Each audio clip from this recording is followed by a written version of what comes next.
안녕하세요. 김태훈의 현명한 투자자 방송 시작하겠습니다. 본 영상에서 다루는 내용은 투자 권유가 아니며 각개인의 투자 판단에 대한 책임을 지지 않습니다. 별도의 SNS 채널 가입을 유도하거나 투자 권유 및 유료 리딩 서비스로 홍보하는 불법 사칭 계정에 유의하시기 바랍니다. 자, 오늘은 한화 에어로스페이스에 대해서 말씀드리겠는데요. 우리나라의 대표적인 이 방산 기업이기도 하면서 말 그대로 이제는 글로벌 방산 기업으로 성장하고 있는 회사입니다. 특히 트럼프가 2기 정부가 수립되면서 이제 이 유럽, 나토죠. 나토가 속해 있는 유럽에 대해서 너희들의 안보는 너희들 스스로 너희들의 비용으로 해라는 식으로 이제 말을 하면서 이 EU가 자체 방어를 위해서 너희들 국민의 세금을 써라. 미국인의 세금은 더 이상 유럽을 지켜주기 위해 사용하지 않겠다는 식으로 말을 하고 있습니다. 여기에 이제 유럽이 재무장 얘기가 나오고 있고, 근데 문제는 이 예전에 이념 대립을 했던 소련이 붕괴되고 나서 이 유럽은 더 이상 이 어떠한 이런 무장이랄까, 이게 무력 대결을 할 필요가 없다고 생각해서 이러한 방산에 대한 것들을 많이 줄였습니다. 특히나 이 EU가 출범하면서 유럽이 하나의 공동체로서의 이런 하나의 시장으로서 역할을 하기 때문에 유럽 각국 간에 서로 전쟁을 하거나 싸울 일이 없는 것이죠. 그러면서 서로 간에 이런 군비를 줄이는 군비 축소에 나섰고, 그에 따라서 방산 무기들을 만들 수 있는 그런 공장들이 많이 셧다운 됐습니다.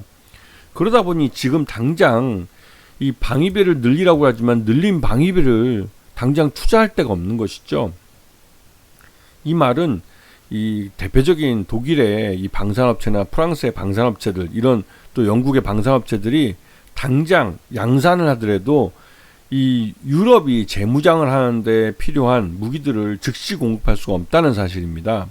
그렇기 때문에 지금 세계적으로 이런 양산을, 그러니까 방산 무기를 즉시 양산할 수 있고, 또 20세기가 아니라 21세기에 만들어진 최신 무기, 이거는 한국밖에 없는 거죠. 그렇기 때문에 우리나라 K방산이 지금 세계에 빠르게 세계 무기 시장을 잠식해 들어가는 이유는 가격도 그렇고 성능도 그렇고, 그리고 최신성에서도 가장 앞서 있을 뿐만 아니라 주문과 함께 총알 배달을 해주는 이 양산 능력, 이런 부분에서 굉장히 높은 점수를 받고 있는 것이죠. 특히나 작년 폴란드와 이 계약을 맺자마자 우리가 이제 K9 자주포와 K2 흑표전차 등을 이제 보내준 게, 이게 결정적으로 유럽에서는 이 러시아와 우크라이나 전쟁을 지켜보고 있는 동유럽 국가들에게는 이 바로 주문과 함께 즉시 배달이 가능한 한국의 K방산이 굉장히 인상 깊게 기록이 됐죠. 그래서 지금 한화 에어로스페이스가 지금 공급하는 K9 자주포 같은 경우는 우크라이나 바로 이웃나라인 폴란드나 슬로바키아나 아니면 그 위에 핀란드나 이런 국가들이 모두 K9 자주포로 똑같이 무장을 하고 있기 때문에 하나의 K9 자주포 벨트가 만들었다고 합니다.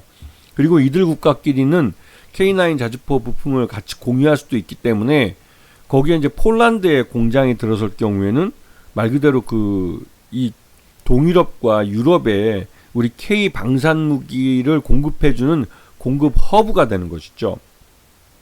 그러한 해외 공장을 짓겠다고 이번에 한화 에어로스페이스가 3조 6천억 규모의 대규모 유상증자를 발표한 겁니다. 그런데 이제 발표와 함께 이제 많이 논란이 있었죠. 하여튼간에 이 트럼프 2기 정부가 출범하면서 나토, 유럽이 재무장에 나서고 있고, 그 재무장의 호기를 우리 한화 에어로스페이스가 제대로 누리고 있는 상황입니다. 그래서 지금 유럽뿐만 아니라 아시아 태평양도 그렇고 중동도, 특히나 중동 같은 경우는 미국이 이 중동 산유국들의 안보를 책임져 주지 않을 것이다라는 불안감 속에 중동 이 산유국들은 중국도 만나고, 왜냐면 지금 당장 이 미국은 더 이상 중동에서 석유를 수입해 가지 않습니다. 세계 최대 산유국이기 때문에 그렇죠. 셰일 오일 때문에 더 이상 중동 오일에 의존할 필요가 없어진 겁니다. 그렇기 때문에 이제 오히려 중동에서 산유국들이 석유를 가장 많이 팔고 있는 데는 중국이 되죠. 그러니까 중국은 에너지 자원 측면에서도 이 중동이 굉장히 중요합니다. 그래서 이 코로나 끝나자마자 이 시진핑 중국 국가주석이 직접 중동으로 날아가서 사우디나 아랍에미리트 같은 산유국 그 수장들을 만나서 대표들을 만나서 이 중동에 대한 안보를 중국이 미국 대신해 줄 수 있다는 그런 뉘앙스로 계속 구애를 하고 있는 것이죠. 그러면서 이제 중동 지역에서 이제 중국산 무기가 많이 팔렸습니다. 근데 중요한 건 이 중국산 이 개인화기나 이런 것들은 중국산도 싼 맛에 사용할 만한 그런 뭐 유용성이 있었지만 이 고가 장비 K9 자주포 같은 이런 자주포나 아니면 K2 흑표전차 같은 고가의 그 방산 무기들은 중국산이 샘플만 뭐 예술품이고 양산품은 잔고장도 많고 제대로 운영도 어려운, 그리고 실제 성능이 카탈로그에 나온 것보다 현저히 떨어지는 그러한 제품들을 받아보고 나서 거기에 중동 국가들이 아연실색했습니다. 그래서 특히 고가의 초고가 제품인 그 유도 무기들, LIG 넥스1에서 판매하고 있는 천무나 이런 그 천공, 이런 유도 무기 같은 경우는 고가 유도 무기는 중국 걸 사용하지 않죠. 왜냐면 그만큼 신뢰도가 떨어지기 때문에 그렇습니다. 그래서 이제 중동 지역도 우리나라에겐 굉장히 큰 무기 시장으로 다가오고 있고요. 그다음에 이 아시아 태평양에서 호주나 이런 쪽에서도 대규모로 우리나라 이제 그 한화 에어로스페이스로부터 이런 장갑차, 그 병력 수송용 장갑차를 또 수입하기도 하고, 이런 것들이 이 한화 에어로스페이스의 성장 동력이 되고 있는 겁니다.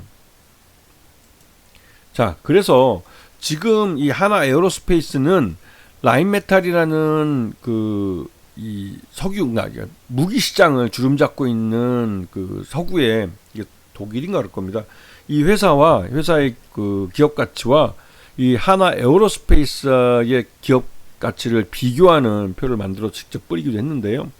그만큼 이제 그 한화 에어로스페이스의 성장이 더 빠르고 그 성장성이 있다는 부분을 어필하기 위해서 그렇습니다. 그래서 지금 이 한국에 있는 이런 그 생산 그 공장을 미국과 호주, 중동과 유럽으로 넓히면서 글로벌 생산 기지를 확보하겠다는 것이죠. 그리고 이러한 것들은 그 하나오션이라는 자회사를 통해서 이루어지고 있는데요. 특히나 이제 그 먼저 이루어지고 있는데, 전 세계에 이런 호주의 이 방산, 그 제조, 그러니까 이런 그 조선소를 인수한다든가 미국에서 조선소를 인수하고 이런 것들은 미 해군의 MRO 사업을 따기 위한 것도 있지만, 또 한편으로는 미국이 이제 법을 바꿔서 미 해군의 군함을 외국 이 회사에게 맡길 수 있도록 하고 있는데, 그 주요 대상이 한국 조선사들이죠. 왜냐면 이 배를 만드는 시간도 그렇고, 그리고 또 기술도 그렇고, 그다음에 가격도 그렇고, 모든 면에서 이 미국의 조선사들을 압도하고 있습니다. 그리고 그런 면에서, 그리고 또 21세기 이런 그 군함들을 제조해 본 경험도 있고, 또 그 성능도 이미 림팩 훈련에서 확인해 봤기 때문에 한국의 군함에 대해서 이 미 해군도 그 긍정적으로 바라보고 있는 것이죠. 그렇기 때문에 이 하나오션이 글로벌 멀티독 체제를 가져가기 위해서 글로벌리 그 조선소에 대한 M&A를 추진하고 있습니다. 그래서 지금 그 매출 실적들 보면 뭐 항공이나 이런 기존의 그 항공기 가스터빈 엔진이나 이런 것뿐만 아니라 방산 쪽에서 아주 기하급수적인 아주 큰 성장을 보여주고 있죠. 그래서 이 방산 쪽이 한화 에어로스페이스의 성장 동력이 되고 있는 상황입니다. 여기서 돈을 벌어서 항공 쪽도 투자하고, 항공 우주같이 말 그대로 이제 돈 쏟아부어야 되는 이런 분야도 돈을 쏟아부을 수 있게 되는 것이죠. 자, 그리고 연결 포괄손익 계산서를 보시게 되면 확실히 실적이 점프업한 걸 볼 수가 있어요. 이게 2023년과 2024년이 확실히 이제 실적 차이가 이제 눈에 띄게 보여지고 있고요. 영업이익도 확실하게 급등을 한 걸 볼 수가 있습니다. 여기에 맞춰 당기순이익도 올라갔고요. 그리고 최대주주 특수관계인 주식회사 한화, 지주회사죠. 여기가 33.95%로 최대주주 있고, 그리고 국민연금도 한 7% 정도 주주로 참여하고 있어서 실제로 소액주주들이 갖고 있는 지분은 54% 정도 됩니다. 근데 요번에 그 중에서 한 46%가 외국인 투자자들 몫이죠.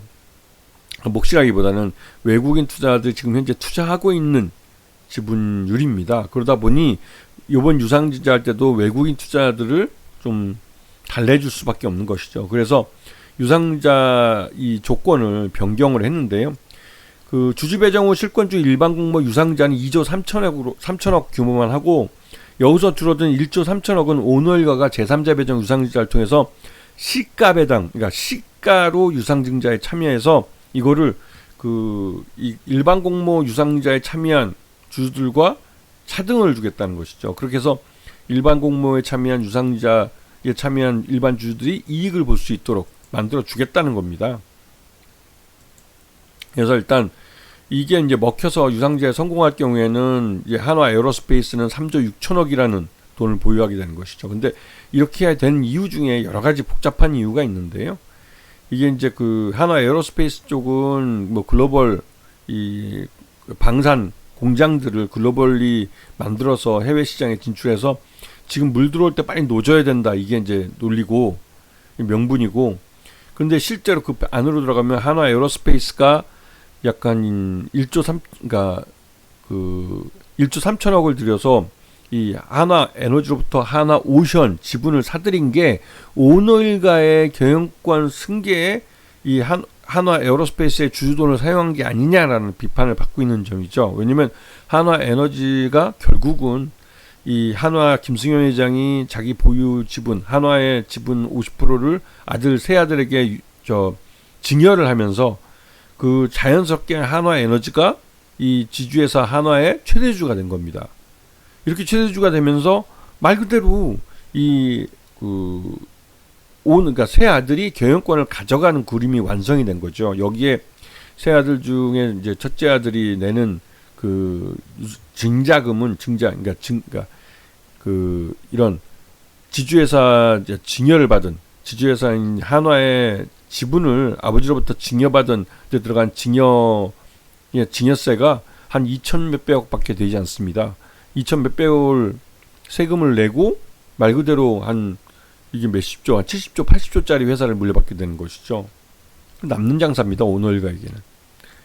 자, 무엇이 됐든 간에 요번에 이제 그 오너일가가 이 자신들이 제3자 배정 유상증자로 들어가서 할인율 0%인 시가 증자에 참여하겠다. 그리고 이제 락업도 1년 걸겠다. 이러면서 이제 한화에너지가 그 한화오션 지분을 팔고 받은 1조 3천억을 다시 여기다 쏟아붓겠다. 이런 식으로 이제 해서 이 한화에너지가 가져간 1조 3천억이 오너일가의 경영권 승계에 사용되지 않는다는 것을 보여줬습니다. 그래서 이제 일단은 외국인 투자들도 여기에 뭐 어느 정도 만족하는 것 같고, 그렇게 되면 결국 이 경영권 승계가 이 한화 에어로스페이스의 유상증자는 성공할 가능성이 높아진 것이죠. 3조 6천억을 한화 에어로스페이스가 확보하게 되면 한화 에어로스페이스는 말 그대로 전 세계의 공급망을 가질 수 있기 때문에 글로벌 방산 시장에서 꽤 그 훌륭한 마켓 플레이어가 될 수 있는 겁니다. 그런 면에서 한화 에어로스페이스의 주가가 뭐 2차 상승을 할 수 있는 그런 기회가 왔다고 해도 과언이 아닌 것이죠. 아시겠죠? 자, 오늘 방송 여기서 마치겠습니다. 감사합니다.